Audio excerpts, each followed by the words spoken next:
In a world of chaos where darkness and wild beasts lurked beyond the firelight, who would dare step into the circle, raise the torch high, and draw every gaze toward them?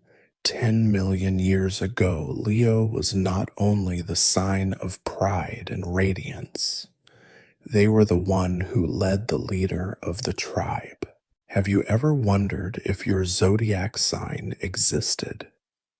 Not just in the modern world, but millions of years ago, when survival was raw and uncertain, when every night the tribe sat trembling around the fire. Imagine a world where the roar of beasts came from the dark, where storms ripped apart fragile shelters, where hunger turned whispers into arguments. In such a world, strength mattered, strategy mattered, protection mattered, yet none of it would last without someone to inspire unity, to ignite courage. That was Leo's role, the flame that turned fear into hope. The nights were long, and despair was a familiar guest. The fire cracked and hissed as it shrank to embers, shadows swallowing the faces of the tribe. Children cried softly, elders sighed in silence, and warriors stared into the dark with hollow eyes. The day's hunt had failed, the forest had been empty, or perhaps the beasts had been too swift. Stomachs growled, hope withered, the tribe sat in silence, waiting for the inevitable collapse. And then Leo rose, not because they were stronger than the others, not because they were hungrier or braver, but because something inside refused to let despair win. Leo stepped into the center of the circle, lifted a half-burned branch from the fire, and raised it high. Their voice cut the hush cleanly. This is not the end. Faces turned, firelight climbed their cheekbones, their eyes held more flame than the branch itself. This is the moment we choose. We will not die here. We will live. A murmur rippled through the crowd. Shoulders straightened. Mothers pressed children closer, whispering comfort that matched the cadence of Leo's words. The elders leaned forward. It was as if breath itself returned to the camp. Hands moved, wood was gathered, embers brightened under measured breaths. Flames reached, then surged. The clearing lifted with light, and a cheer thin at first, then fuller. Hunger remained. Fear remained, but hope stood upright again. Because one person had refused to kneel, that was Leo's first gift, to turn despair into fire. Another night brought a different trial. The forest was not silent, it growled. Eyes glowed at the edges of the camp, twin sparks hovering, choosing. A great shadow paced between trunks, testing the ring of light. The tribe stiffened, gripping spears with hands that shook. A hiss of fear passed across the circle, like wind across grass. Leo was already moving. They seized a torch, the flame drawing a sharp line down the muscles of their forearm, and stepped out from the clustered bodies into the unprotected margin where light met dark. The air there felt colder, as if the night itself disapproved. Leo raised the torch until it crowned their head. You will not take them. No tremor, no apology, just a sentence placed like a stone immovable. For a heartbeat, the beast paused. The torch snapped. Embers spiraled up like startled birds. Leo advanced one pace, only one, and it was enough to unlock the others. One warrior stood, then another. Torches bloomed around the circle like stars blinked awake. Voices rose, not screaming, but firm, layered, resolute. The animal snarled, then faltered.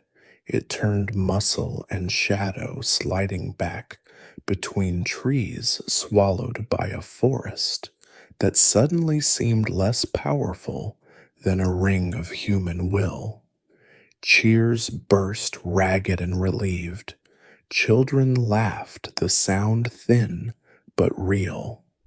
That was Leo's second gift, to face darkness so others could find their light. But the most difficult enemy was not always teeth and claw.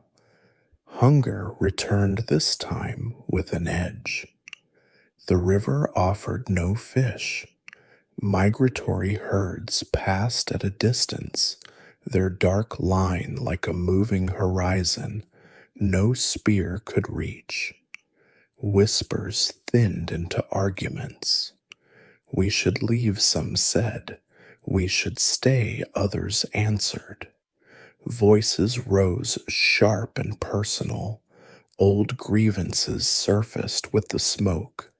A unity that made them strong began to split along invisible seams. Leo did not shout over them. They stepped again into the circle, always the circle, and waited until the noise broke against the quiet of their presence. Listen, Leo said simply, and the word had weight, because when they spoke, it was never to hear themselves. We are one tribe. We live together. We move together. If we scatter, the forest will eat us one by one. If we stand, we will see the herds return. We will leave when we leave as a whole. No one abandoned, no one forgotten. Silence gathered first in pockets, then across the whole. The fiercest voices softened not out of shame, but relief. Someone had made a choice big enough for all of them to stand inside. Plans formed, but they were different now, scouting in pairs. Food shared by small fires, so none sat with empty hands. Watchers posted not to hoard safety, but to extend it outward like a net. That was Leo's third gift, to transform chaos into belonging. Leadership still exacted its price. No one saw Leo's hands shake when the torch finally drooped and the forest swallowed the threat. No one heard the breath that hitched in their ribs when decisions pressed like stones. Pride was the mask that let them lift their face. Courage was the muscle that let them lift the tribe. Alone at the edge of camp, Leo sometimes let tears fall, brief, private like dew, that would not ask to be noticed.